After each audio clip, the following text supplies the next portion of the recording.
ายตัว เอียงก็ ทุกแขวที่ดินทรายตัว เวลาสิถูแขวน่ะเอาทราย โดย ทรายถูเอา โดย ไม่สะอาดอยู่บ่ล่ะบ่ฮู้ขั้นนั้นได้บ่ขั้นนั้นได้บ่ล่ะว่าอีหลีว่าจักใจเลยบ่เนี่ย โดย แท้เลย โดยนั่นมือดันในสาวเราก็ไปเอาอยู่คุย เอายังน่ะ ดินทราย ดินทรายมาฟัดแขว โดย อืมอีหลามีแปรงฟันบ่ เขามี มีฟันกูมี มานี่เป็นบ่ยาวโค่นเพิ่น โอ้ เป็นตู้เพิ่นพารอเบิ่งลุง อืมแปรงฟันบ่มีเดี๋ยวสิฟันบ่มีเนาะล่ะเนาะ โดย บ่เฮาบางเทื่อลุงสิได้ซื้อมาฝากเพราะว่าเฮาอันนี้นะหลายอย่างที่มันบ่มีฮะเอาทรายเนาะล่ะเนาะ โดย เอาทรายถูเอา โดย บ่เกลือบ่ได้เอาเกลือถูบ่ลูกเอาเกลือมันสิบ่ง่ายก็บ่ บางมือก็เอาเกลือเนี่ย บางมื้อก็เอาเกลือบางมื้อก็เอาส่วนหลายสีทราย โดย แม้แต่ชุบปัจจุบันนี่บ่เดี๋ยวนี้น่ะ โดย ซุมื้อนี่บ่พอบ่ดีได้บ่ได้ชนซุมื้อนี่นะนาง โดย อ้าวตุ๊พี่น้องเอ้ย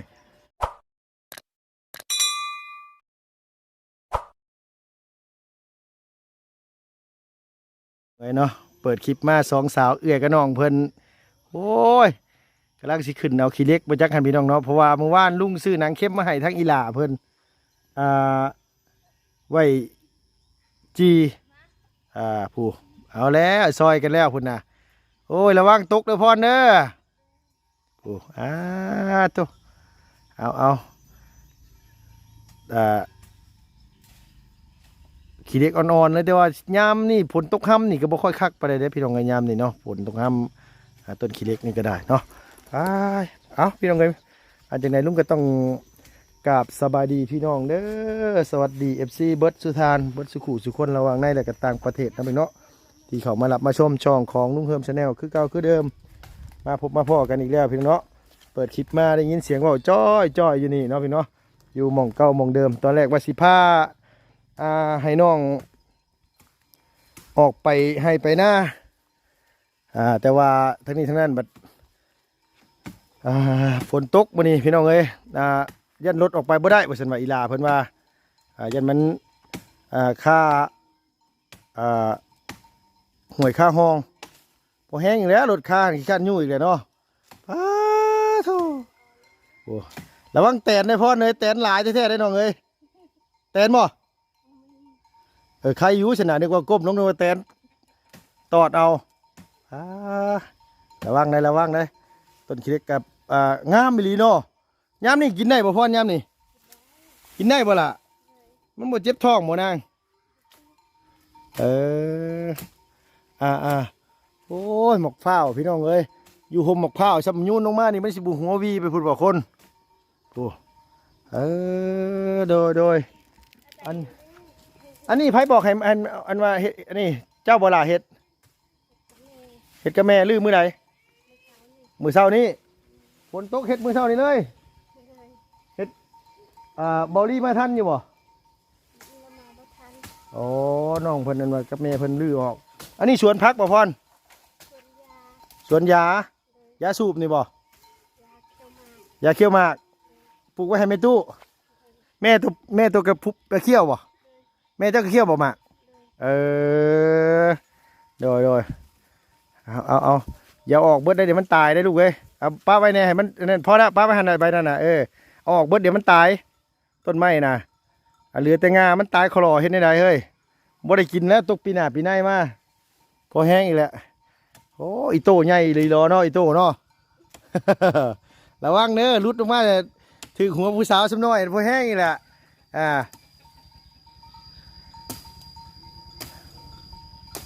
พรนี่ก็มีน้องหลายคนนะพี่น้องซอยแม่เลี้ยงน้องอีหล่าเพิ่นก็โอ้เป็นตาลุโตนซาดน้องตัวทั้งเบิดทั้งมวลจะคนนะพร6 คน7ทั้งโตเป็นบ่น้องงาทั้งเนี่ยเก็บไว้งาทั้งเนี่ยไม่ให้มันแสงตอบแสงแดดทั้งล่างออกไปเอาออกไปเบิดเลยทั้งเบาลี่เพิ่นสิให้อันว่าสร้างเจาะน้ำมาเจาะมือได้ล่ะบางทีมืออื่นเนาะลูกเนาะโอ้ลงมาก่อนโอ้โหเก่งเติบได้นี่พี่น้องเอ้ย หมายความว่าเป็นผู้สาวทางให้นี่ตั้งแต่น้อยเบิ่งนี่แม่นบ่พรทางแต่น้อยเพิ่นบ่เคยทางให้นี่ โดย เออตั้งแต่พ่อเก่าตัวท่านได้เสียเพิ่นมันบ่พร โดย เออเคยขึ้นอยู่ว่าต้นไม้สิกะระวังนี่ล่ะระวังค่อยๆค่อยๆฮะเคยเออโอ้เก่งป่านนั่นก็ยังว่าบ่มีคนมาจีบอยู่เลยพี่น้องเอ้ยเพิ่นว่าเออลงมาข้างล่างพี่ก็ได้ลงมาข้างล่างพี่ก็ได้มาลุงตัดให้มาลุงมาพี่เออ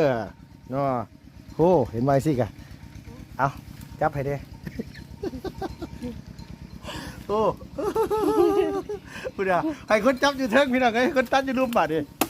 เออไอ้พ่อญาติพี่น้องเอ้ยเดี๋ยวลงมาคนหล่าวันจะตกปะเฮ้อ บ่เต้ บ่ตกบ่ชิ้นแหละบ่เออคุณเกือบกระบะใหญ่มันเกือบตัวบ่ได้เกือบไผนั่นน่ะ ยืมเกือบประตูใส่ ยืมเกือบประตูใช่เกือบเจ้าได้ซะ ขาด เกือบขาดบ่มีเกือบใส่ โดย เอาแล้วเนาะเกือบใส่กับบ่มีอันนี้นี่ทั้งนี้บ่ประตูบ่สิแบ่งไว้ให้เจ้าน่ะเนาะ โดย เออก็กว้างเติบอยู่ได้พี่น้องเอ้ยนี่นะต้นมะพร้าวนี่แม่นของเพิ่นบักของประตูตัวเบิดเลยพ่อพร โดย เออยังเหลือต้นเดียวนี่บ่แม่นตู้ว่าเอาไว้กินหมากนะกับกุ๊กนี่เนาะ เป็นตัวนั้นเป็นคนมาปลูก อ๋อตัวนี้ของข้าเจ้าบ่แม่นของโตตัวนี้ได้ซะ อยู่กับบ่แม่น เออโดยแม่ตู้เอาไว้ต้นเดียวพุ่นผู้ โดย เออโดยอันนี้ลือมือเศร้านี่เนาะน้องเนาะ โดย สบายดีพี่น้องนี่ได้อล่ะเด้อโดยว่าสิชวนออกไปหน้าแต่ว่าสถานการณ์คือบ่พร้อมเด้อเฮ้ยเนาะบ่ไหวนี่นะพ่อเนาะออกไปตอนแรกสิไหวอยู่บ่เฮ้ยไหวบ่ตัวไหวบ่ ไหลอยู่ ไหวอยู่ โดย เฮ้ยเจ้าได้สู้ได้แล้วแต่อ้ายนี่เด้อลุงนี่หิวข้าวแหละกุ๊กขี้เล็กนี่ก็โอ้ยามนั้นพอได้กินได้เนาะน้องเนาะ โดย เฮาตอนออกสิแต่เวลามันแตกใหม่พี่น้องเอ้ยซ้ำสิกินขี้เล็กนี่มื้อเช้านี่ฝนตกแห้งบ่พรมื้อเช้านี่พรฝนหยุดแล้วว่าจังพากันเฮ็ดนี่นั่นล่ะ โดย ฝนเช้าแล้วจังพากันเฮ็ดสุขภาพเป็นแต่แข็งแรงนะพี่น้องเอ้ยเฮ็ดเรียกได้เดียวนึงก็เหงื่อแตกเหงื่อแตนนางพรอันนี้น้ำนี่ต้องไม่กินบ่ล่ะหรือว่าต้องไม่ยังนี่น่ะ เจาะน้ ฮะ ำสิเจาะน้ อ๋อสิเจ้าน้ำเลยอันว่าอันตักมาใส่บ่หรือว่าต้องไว้บ่หรือว่าในไหนนี่ ำตัก ตักมาบ่ โดย ลุงก็คิดว่าอันว่าอันนี้เพิ่นสิเจาะหม่องใดเจาะหม่องนั้นบ่ โดย มันก็ขี้เล็กอะเนาะพอดีแล้วพี่น้องเอ้ยก็ขี้เล็กเป็นก็พอดีไว้อันว่าหอยเครื่องหอยสบู่อาบน้ำอาบในเบิ่งคักๆแล้วพี่น้องเฮือนนางพรนี่ถ้วยบวงน้องเพิ่นก็บ่ได้มีนั่นหลายเด้อพี่น้องเอ้ยเพิ่นว่าเสียงยังเฮ้ยน้องตัวบ่ โดย อ๋ออยู่เทิงหั่นไหนคุนี่ก็โอ้ยสงสัยอยู่ตั้งแต่อีพ่ออีแม่แต่ยังเป็นบ่าวเป็นสาวผู้ใดนี่เนาะ โดย แต่พรเกิดมาได้เห็นแล้วว่าคุหน่วยนี่ โดย อันนี้รุ่นเก่าๆตะกี้เด้อพี่น้องเอ้ยนี่แหละแต่รุ่นคุเขาเอิ้นคุอลูมิเนียมนั่นล่ะเนาะ เดี๋ยวบ่ฮู้ชื่อ บ่ฮู้ชื่อแต่คุว่าเกิดมาได้พ่อโดดส่งขายาวตัวมีจักตัวกับพร ประมาณ2โต3โต3โต ตัวนี้นี่ใส่ตลอดเลย แล้วมันสิขาดเลย มันสิขาดแล้วอย่าว่าแต่มันสิขาดแต่หลายมันขาดแล้วนั่นน่ะเกือบตอนนั้นใส่เบอร์ได้เกือบนะ เบอร์37ก็ได้ เบอร์37 38เนาะเอาเกือบซบหรือเกือบแปะธรรมดา เกิดแบบใดก็ได้ แบบใดก็ได้ขอให้ใส่มันแบบลูกนี่เอาวะเนี่ยเอามาบ่เป็นนี่ เกิดแบบน้องนี่ก็ได้ แบบของน้องเจ้านี่บ่มันสิบ่ยากบ่ยามขี้ตมสิ น้ำต้มมันเหมือน เดี๋ยวมื้ออื่นสิซื้อมาให้เด้อล่ะเด้ออันนี้เกือบพอตู้พี่น้องไอ้เกือบน้องเพิ่นขาดเลยมีคู่เดียวหันซ้ำบ่จักบ่พร เกิดประตูโดย ตัวได้มีเกือบคู่เดียวนั่น โดย ขาดซ้ำโดยพาอันกุกหมกข้าวอันในลายนี่ของผู้ตู้ตัวเบิดติล่ะเพิ่นตัดนี่ติล่ะ แม่น จังพ่อเป็นตู้แล้วจังน้อยใจแล้วว่าโอ้ยตัดต้นมะพร้าวทิ่มได้บัดอันว่าอ่าไฟฟ้าก็บ่ได้ใช้น้ำหมู่นะพ่อเนาะ เลยบ่มีเงินเข้าหมู่ก็บ่ได้ บ่มีเงินเข้าแล้วมันบ่เพิ่นบ่เอาเข้าให้พี่น้องเอ้ยอ่าเป็นจังไดแซ่บอยู่บ่เฮ้ยอันว่าอันนี้เฮาข้าวปุ้น แซ่บ มื้ออื่นไปนำเข้าบ่มื้อนี่คิดว่า ไปแล้ว คันว่าเพิ่นบ่มาเจาะน้ำมื้อน่ะคือได้ไปเนาะ เลย เดี๋ยวลุงสิซื้อซีนมาเด้อไปลาบกินอยู่ทงพุ่นเดี๋ยวเซ็นให้กินนะ กินอยู่บ่ลาบซีนให้กินลาบซีนอยู่บ่ กิน กินเนาะกินพรก็กินกันบ่ล่ะ เลย กินเนาะลาบใส่เลือดนี่กินบ่กิน แบบนี้ ลาบดิบนี่ลาบดิบนี่แม่ลาบเลือดนี่แม่บ่ได้กิน เลย อ๋อกินแต่ซุปบ่ เลย อ๋อโดยเท่าพี่น้องเอ้ยซอยจุกินอยู่บ่พรซอยจุ ยังบ่เคยกินเลย บ่เคยกิน เลย เคยเห็นอยู่ในโทรศัพท์ที่ซอยจุเขาเจะกินกัน เคยเห็น ยากอยู่บ่ กล้ากิน บ่กล้ากินอืมโอ้ไข่ปิ้งไก่พี่น้องเอ้ยอันว่าทั้งข้าวปุ้นข้าวปาดมีหยังแน่ที่เพิ่นนั้นว่าสิมาเฮ็ดให้อีหล่าอยู่ในเฮือนนี่มีหยังแน่ล่ะเพิ่นได้แจ้งหยังในบ่ ให้ได้แจงน้ำ มีแต่ข่าวดีเรื่องน้ำเนาะ เลย เจ้าน้ำเนาะคันสมมุติว่าอันนี้พี่น้องเอ้ยเพิ่นเฮ็ดเฮือนเฮ็ดชานให้น้องนี่หนึงมามันก็บ่ได้เปลืองงบประมาณหนึงมาแหละทางที่ดินของน้องน่ะมีแล้วเรือนมีแล้วไม้เสานี่ไผสหาไว้ลูกหลานนี่ แบบขัวเอื้อย ผัวเอ้ยโต เลย อันนี้เพิ่นเสาเพาะเสาผัวเอ้ยโตหรือว่าเสาเพิ่นหาไว้ให้ชุโต เสาขัวเอื้อยหาแบบคนซอย อ๋อคือผัวเอ้ยเจ้าเพิ่นไปปาดไม้ปาดหยังในเพิ่นซอย เลย สมมุติว่ามื้อหน้าฮกไปชุเจ้าหาเงินได้แล้วก็ปลูกเฮือนใหม่อีหยังซี่แม่นบ่ เลยคันนี้ คันมีสิเนาะมันได้จักเสาแล้วล่ะ นี่ขึ้นรักเก่า 9ต้น เลย เสาดิไร่แล้วพี่น้อง9ต้นนี่คันว่าจะได้12ต้นมันก็ขามาแค่3ต้นก็คือครบ12ต้นน่ะเราว่าง่ายซะพอเฮือนน้องนี่หลายคนอยู่ดินนี่นึงมารับแรกเลยนี่ดินนี่เฮาบ่ได้ซื้อแล้วเสานี่ก็บ่ได้ซื้อแล้วพี่น้องเอ้ยตัดออกไปน้ำแน่นี่2 3อย่างแหละและน้องก็คือทีมงานสังเกตเบิ่งนี่น้องเฮือนน้องก็ทุกอีหลีโมเมนต์ว่านี่นะพี่น้องเอ้ยทุกอีหลีแหละมันบ่แม่นว่าสิว่าพอมีอยู่มีกินนะบอกง่ายๆก็คือลำบากแฮงเอาอีหล่ะลุงขออยากถามแต่ตัวยังน้อยตัวก็ไปขุดมันคือกันบ่ เลย ฮะ ไปคุด ไปขุด เลย ขุดมาล่างแล้วก็ต้มบ่หรือว่านึ่งเฮ็ดได้ล่ะ น้ เชิญหลายหนึ่ง ำเลย นึ่งได้ก็กินเลยบ่ เลย ไปน้ำกันบ่พร โดยไปกับแม่3 คน มีโต เลย แม่โตแล้วก็ น้อง อีนางนี่ เลย เออแบบว่า ลึกที่ว่าถ้าเอาหัวลงก่อนนี่ดึงมันมูดึงขาไว้ยันอันนั้น ย่านด้านหัวชุบลงไป โดย มันดึกแห้ง โดย มันเทียนน่ะล่ะวะ โดย มันอันวันยาวๆลงไปแล้วแม่นบ่ โดย เออ คือเวลานั่นจังหวะนั่นน่ะแบบว่า คือเฮาบ่มีกินแม่นบ่ทว่าพร เลย เฮาบ่มีกินน่ะกินหยังก็ได้ แบบขาดเลย โตจะจ้อยสิตะกี้ตัวเฮงสิจ้อยนั่นนะพรเนาะ ให้จอยก็นี่ค่ะ จ้อยกว่านี้เลย เลย อ่าตัวกับน้องตัวไผลำบากกว่ากันสุดเลย2คนตัว คือกัน คือกัน เลย มันแยกกันออกบ่ได้เลย เสื้อผ้านี่หมายความว่าตัวเดียวก็เปลี่ยนกันใส่ก็มีแม่นบ่ล่ะ เลย แม่นบ่พร เลย เพราะว่ามันตัวซ้ำกันเนาะลูกเนาะ เลยแบบเสื้อในแบบเสื้อในเป็นมือหันใส่ไม่ได้เสื้อเราใหญ่สุด อ๋อเสื้อยืดนี่เนาะเสื้อผู้นี้สิใหญ่กว่าผู้นี้ เ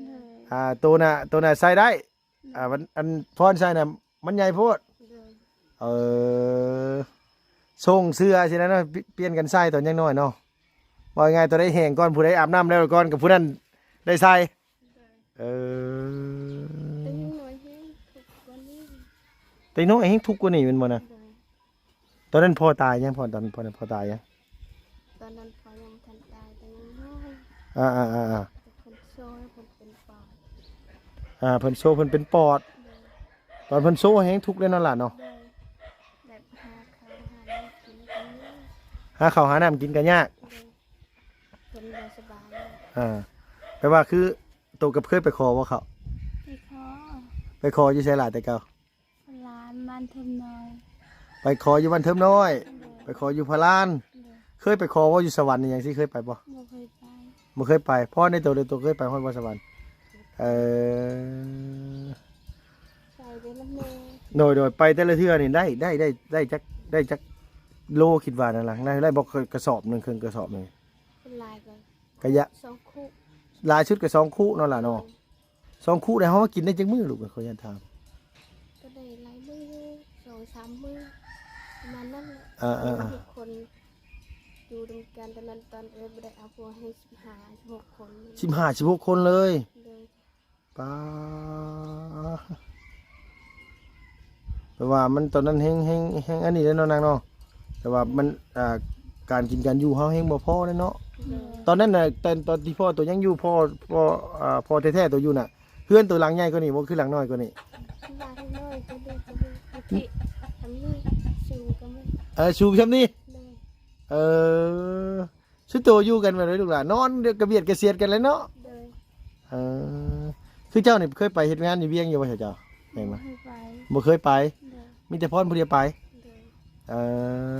ไปตอนนั้นเนี่ยเป็นแม่ม่านนั่นน่ะเนาะ เป็นไม่นาน เป็นแม่บ้านน่ะว่ะ เลยเป็นไม่ได้ เออเพิ่นจ้างเฮาเดือนหนึง ล้านห้า 1,500,000 เลย เฮาเฮ็ดหยังนี่ล่ะก็ มันมีลายแนว เอาน้องแน่ เลย น้องนี่เอาแน่ๆเลยเนาะเอาน้องเนาะ เลย เฮ็ดกับข้าว เห็ดกับข้าวเห็ดแต่ให้น้องกิน เฮ็ดแต่ให้น้อง เลย เพิ่นของเฒ่าแก่นี่เพิ่นซื้อมาเอง เป็นเห็ดกินเอง เพิ่นให้กินเองเพิ่น เลย เออเดือนละล้านห้าบ่ได้มีพิเศษพี่หยังบ่นะบ่ได้มีให้พิเศษบ่ล้านห้ากับล้านห้าเท่านะ เลย ถูเฮือนพร้อม เลย โอ้ เค เว้ รื่ ย องซักเครื่อง ถูเฮือนซักเครื่องเฮ็ดนั่นเฮ็ดนี่แล้วเนาะล่ะเนาะ หลายเรื่อง หลายบ่สำนั้นเงินเดือนถือว่าได้หลายแต่บ่สำหรับตัวนะ แต่ละดีใจนะ ดีใจถือว่าได้หลายเต็มแล้วเนาะล่ะเนาะ เลย อืมบอกมาอะไรกับพี่น้องเลยโอ้ยซักเครื่องล้างถ้วยล้างบวงเฮ็ดกับข้าวให้น้องกินอ่าซักผ้า เลย ถูเฮือนทำความสะอาด เลย แทบจะทุกอย่างนะหน่อยเนาะ เลย เงินเดือนล้านห้าถือว่านักเติบแล้วพี่น้องไงเพราะว่าเฮ็ดเวียกไงแต่กระสู้ได้จักเดือนกับพ่อนตอนนั้น ประมาณ7-8 เดือนเลย 7-8 เดือน เดือน 7-8 เดือนแล้วบ่ไหว เดือน ก็เลยลงมา เป็นไรน้องสบายน้องเจ็บท้องหลายคน เจ็บท้องนะเพิ่นคือแบบว่าเจ็บท้องเนี่ยเกี่ยวกับพยาธิเขาเองบ่หรือว่าเกี่ยวกับหยัง เจ็บท้องจนนั้นคือเป็นเลือด อ๋อบอกไงว่าคือตัวเจ็บท้องเวลาเราเป็นเราขอโทษนะเวลาเป็นประจำเดือน เดิน เวลาเป็นประจำเดือนน่ะมันจะเจ็บท้อง มันจะเจ็บโดน โดนแต่เขาประทันเกิดเจ็บจนหอดเขาเกิดประมาณ1-2 มือมันจังสิสาว เออแล้วเจ้าก็บ่เคยไปหาหมอจักเที่ยแบบว่ามันมีว่าไงเกี่ยวกับภายในแบบว่ามันบ่ดีให้พี่น้องว่าไงซะเวลารอบเดือนมาเทื่อมันเจ็บตลอด โดน เป็นทุกเดือนเลยบ่นาง เดือน เจ็บทุกเดือน เดือนแต่แบบเดือนก็ค่อยเจ็บเดือนก็แห้งแค่ บางเดือนก็เวลามันเป็นน่ะ กินข้าวกินน้ำกินน้ำ มันเจ็บท้องน้อยน่ะเนาะ เดิน อ๋อว่าไงเวลาเป็นรอบเดือนมาเทื่ออะไรมันเจ็บแห้ง เดิน บางเดือนเจ็บแห้งจนกินข้าวบ่ได้ เดิน จนทั่วว่ามันสิเศร้าบ่ล่ะหรือว่าได จนว่านอนหลับเองคุณบอกเมื่อยเจ็บ เออ มีแต่นอนแต่งไว้ เป็นแต่ละเทื่อทุกเทื่อเลยมันบ่ล่ะทุกเดือน โดย ทุกเดือนที่รอบเดือนมาเลย โดย ป้าเป็นตั้งแต่ตัวเริ่มเป็นอันนี้มาเลย โดยแต่ว่าตอนแรกๆแต่เริ่มเป็นเจ็บก็ค่อย โดย บัดใหญ่มาแห้งเจ็บแห้ง เจ็บแห้งเรื่อยๆมา โดย อ๋อเวลาตัวเจ็บเวลากินยาไปแล้วมันเศร้าอยู่บ่อันนี้ สาวนิดนึง อ๋อแก้ปวดไปนิดเล็กๆน้อย โดย ๆโอ้โดย ได้ประมาณชั่วโมงหนึงจะหอดเวลาแบบยามเขากินข้าวกินน้ำมันก็เจ็บก็ไม่ได้กินยา อืมหมายความว่าน้องเป็นโรคแบบว่าเกี่ยวกับมียิ่งอะไรเป็นว่าไงซะรักษานี่ยังบ่เคยไปรักษาเนาะล่ะเนาะบ่เคยไปถามเพิ่น โดย ว่าเป็นย้อนหยังเป็นนั่นเป็นนี่เฮาก็บ่เคยไปตรวจบ่ได้คิดจะไปบ่ล่ะ จะไปอยู่ คิดจะไปอยู่ แต่ว่าเฮาบ่มีเงิน เลยถ้าไปมันก็เที่ยงเลย ก็ไปได้เงินเกลี้ยง เลยแบบเขามีก็บ่พอหลาย ว่าง่ายว่าสมมุติว่ามี3-4 แสน4-5 แสนสิเนาะ โอ้ยบ่ฮอด บ่ฮอดบ่พรมีเท่าไหร่ซะแบบว่าเงินติดตัวอีหล่ะมีเท่าไหร่ตอนนี้อ่ะ เงินติดตัวแบบแต่ละมือไอหายคน50 40 50หลายมื้อก็เดือนอยู่200,000 เอาโดยบ่แต่ซำแต่ซุมลุงฉันได้มาหาอีหล่ะเนี่ยตะกี้เนี่ยบ่ได้มีเงินติดตัวได้บ่ตัวน่ะ บ่มี บ่มีเลย ได้ โดยว่าไงแล้วผมมีเลยเพราะไงน้องเพิ่นตะกี้เนี่ยมันบ่ได้มีเลยเนาะล่ะเนาะ เด้อ 10,000 20,000ก็บ่ได้มีติดเลยเอาเวลาสมมุติว่าพรแบบอยากจะซาหัวจะได้อยากแปรงฟันอีหยังซี่สิล่ะ หลายเดือนจึงได้สระผม หลายเรือนจะได้สระผม เลย หู แต่เก่าเมียนก็ได้สระอัน โดยยาสระผมก็บ่ได้มี เลย สบู่อีหยังซี่เด้อสิลูกล่ะ สบู่ก็ก่อนดึงก็ดันว่านิดหน้อยก็ขอกันแบบมีตู้ประตู เออ 5,000จังได๋ เอามีแต่ซ้ำนั้นเนาะล่ะเนาะ เลย เออโอ้ยพี่น้องไอ้เกือบใส่กับบ่มีหยังกับบ่มี แบบแนวว่าสิถูกแขวเอาขี้ดินทรายตัว อีหยังก็ ถูกแขวเอาขี้ดินทรายตัว เวลาสิถูแขวน่ะเอาทราย เลย ทรายถูเอา เลย มันสะอาดอยู่บ่ล่ะบ่ฮู้ เลย คันนั้นได้บ่คันนั้นได้บ่ล่ะเว้าอีหลีเว่าจักใจเลยบ่เนี่ย เลย แท้เลย เลยนั่นมือดันในสาวเราก็ไปเอาอยู่ห้วย เอาหยังน่ะ ดินทราย ดินทรายมาฟัดแขว เลย อืออีหลามีแปรงฟันบ่ เขามี มีสิฟันก็บ่มี มานี่เป็นบ่ยางโพ่นเพิ่น โอ้ เป็นตู้เพิ่นพาเลาะเบิ่งลุงเอ้ย จังหวะชวนเรามาบ่จัก ไปฮอดใจก็จะพูดนำกันนั่นแหละเนาะเป็นตู้เพิ่นเอง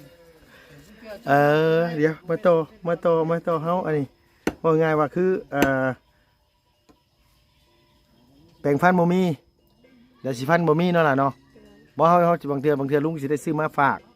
เพราะว่าเฮาอันนี้นะหลายอย่างที่มันบ่มีเ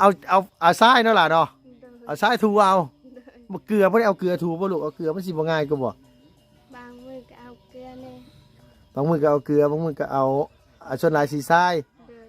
แม้แต่ปัจจุบันนี่บ่เดี๋ยวนี้น่ะ เลย ซุมื้อนี่บ่พอบ่ดีได้พอได้ชนซุมื้อนี่นะนาง เลย อ๋อตัวพี่น้องเลยเวลาว่าพี่น้องอยากเห็นทาเพิ่น อยากเห็นตอนตะแปลกเนี่ยอีหล่าตัวเอาจังซะคือกัน เลย เออแบบใส่วิธีแรกยังแบบถือว่าแบบอายุหินเติบเลยนี่ถือว่าสุดเติบแหละคันว่าปานนี่แหละเนาะพ่อเนาะเอามีแต่ว่าอันนี้ไอ้เอาไว้ให้เพื่อว่าตัวอันอยากซื้อเนี่ยใส่ในซอยนั่นไงอันลุงกับบ่ได้มีอย่างมาฝากไม่ได้ว่าบื้ออื่นเนี่ยลุงสิซื้อมาฝากเด้อเด้อล่ะเด้อ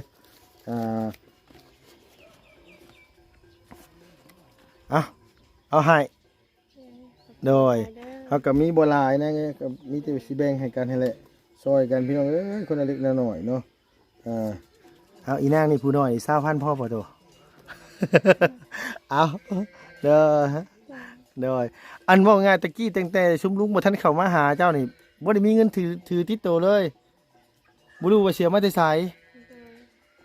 คิดเบิ่งพี่น้องเนาะ ไปยันเวกตอนเพิ่นเฮ็ดยันเวกไปยันเวก ไม่บิ๊กเฮ็ดไม่บิ๊กเนาะ ตอนนี้เพิ่นเศร้าเฮ็ด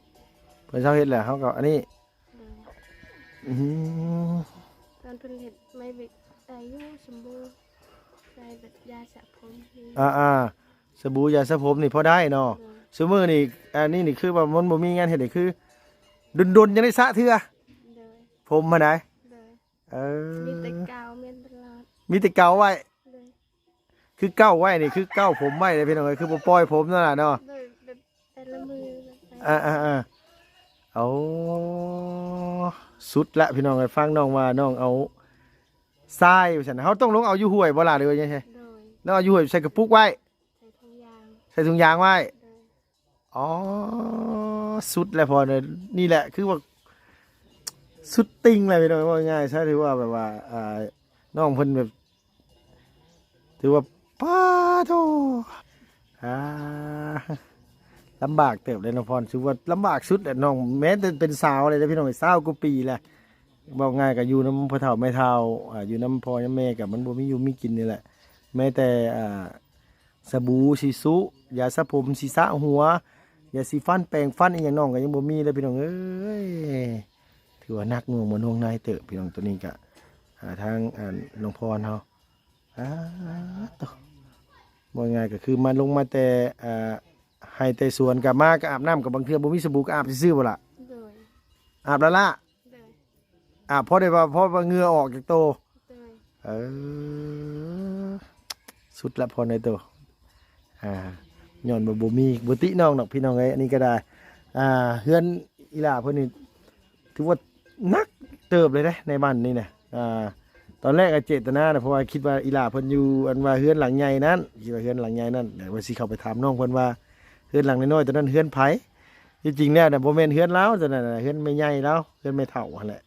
อันนี้ก็เป็นเฮือนน้องเพิ่นก็บอกว่าเฮือนเพิ่นอยู่พี่มาอยู่นี่กันหลายคนน่ะมุนบ่มีหม้องนอนก็เลยไปนอนเฮือนไม่เฒ่านั่นล่ะเนาะ โดย เออสู้ๆนางเอ้ยโดยหวังว่าความโชคดีสิมาฮอดน้องเพิ่นพี่น้องเอ้ยเนาะหลักๆนี่ก็เรื่องนี่แหละพี่น้องเอ้ยเรื่องการอยู่การนอนนี่แหละเรื่องเฮือนเรื่องซ่านนี่คันว่าได้ให้มันแน่นมันหนาหรือว่ามันสมบูรณ์ที่ว่าฝนตกฟ้าลงมาแล้วบ่หัวใส่หัวก็ถือว่าโอเคเลยเนาะล่ะเนาะ คือว่าบุญแห่ง ถือว่าบุญแห้งเลยเนาะน้องเพิ่นก็บอกค่อยๆลุงกับบ่มีไม้พี่น้องไอ้ไม้ก็ตายเลยคันมีห้องน้ำห้องในไส้น้ำในนี่แห้งสิดีพี่น้องเพราะว่าคือน้องเพิ่นก็คนหนึ่งที่พ่อแม่ตายพ่อตายจากพ่อแม่มันมาเอาพ่อใหม่บัดอยู่กับลูกเลี้ยงมันก็บ่โอเคปานใดดอกว่าง่ายซะคือชีวิตคนเฮามันเลือกบ่ได้หั่นแหละคันเลือกได้ก็ไผสิเอาซ้ายฟัดแขวเนาะล่ะเนาะมันเลือกบ่ได้โอเคสมิแต่ว่าเป็นกำลังใจซอยมื้อหน้าเดี๋ยวสิมาบางเทื่อมื้ออื่นคันลุงมาหรือลุงสิซื้อมาฝากได้ล่ะเด้อยาสีฟันสบู่ยาสระผมโดยแปรงฟันพี่น้องเอ้ยพี่น้องเพิ่นบ่มีเรื่องเครื่องใช้เครื่องสอยก็ว่าง่ายก็ชุดไหมสินไหมน้ำเขาชุดงามๆน้ำเขาคือสิบ่ได้มีดอกนะพรเนาะบ่มีไปพื้นมาไปเป็นลูกจ้างเขาเดือนล้านห้าพี่น้องเอ้ยไปกันพอได้เงินมาบัดส่งให้แม่ซื้อข้าวซื้อน้ำกินแม่นบ่ล่ะพ่อสิได้ซื้อหยังดีบ่ดีท้องเจ็บท้องขึ้นมาอีกก็อยู่บ่ได้ก็กลับมาบ้านพี่น้องเอ้ยมาบ้านก็ยังเจ็บคือเก่าอยู่ท้องก็ได้เวลาเป็นรอบเดือนมาน้องเพิ่นว่าโอเคสนะเอ้ยสู้ๆเด้อนางเด้อสบายดีเด้อเด้อโดสบายดีพี่น้องเอ้ยแฮงเว้าแฮงฟังกันไปกันมาเลยแฮงลึกลงไปน้องเพิ่นแฮงลำบากอีหล่าเพิ่นก็เนาะก็คือเฮาฮู้เฮาเห็นนี่แหละคันบ่ลำบากอีหลีก็เฮากับนี่แหละอันนี้ถือว่าน้องเพิ่นเฮาขึ้นไปเบิ่งเฮือนเบิ่งซ่านอีหล่าเพิ่นก็ทุกข์ยากพี่น้องเอ้ยมีแต่ว่าให้ผู้ใหญ่ใจดีเนาะพี่น้องให้พี่น้องพิจารณาซอยกันเด้อพี่น้องเด้อน้องพรเนาะพี่น้องเป็นสารบ้านช่องอีหล่าเพิ่นก็คือเห็นนั่นแหละฝนตกมาหาหม่องอยู่หม่องเช้าก็ซอยบ่พอฝากพี่ฝากน้องไว้นํกันเด้อเนาะพี่น้องทีมงานก็พยายามเต็มที่แล้วพี่น้องเอ้ยสิสดสิซอยช่วยเหลือเบื้องต้นบางคนซื้อเครื่องซื้อของมาให้คนละเล็กละหน่อยเนาะคือตัวอย่างลุงก็ซื้อข้าวซื้อน้ำมาให้น้องเพื่อนพอได้อยู่ได้กินพี่น้องเลยเพราะว่าเนี่ยเนาะคนเฮาปัจจัยหลักนี่คือเรื่องอยู่เรื่องกินนี่แหละพี่น้องเนาะกันบ่มีอยู่มีกินสมมติว่ามีแต่เงินบ่มีข้าวมีน้ำขายบ่มีเรื่องกินเรื่องอยู่กับอยู่บ่ได้คือกันได้พี่น้องเนาะข้าวน้ำมาก่อนเงินทองจากมาน้ำหลังก็จังว่ากันอีกเท่านึงตัวนี้ก็ได้สำหรับคลิปนี้ไปเด้อเพียงเด้ออยู่ดีมีแห้งอย่าเจ็บอย่าจนน้ำมันไปรวยสุขภาพแข็งแรงไปแล้วบ๊ายบายพี่น้องสบายดีเด้อ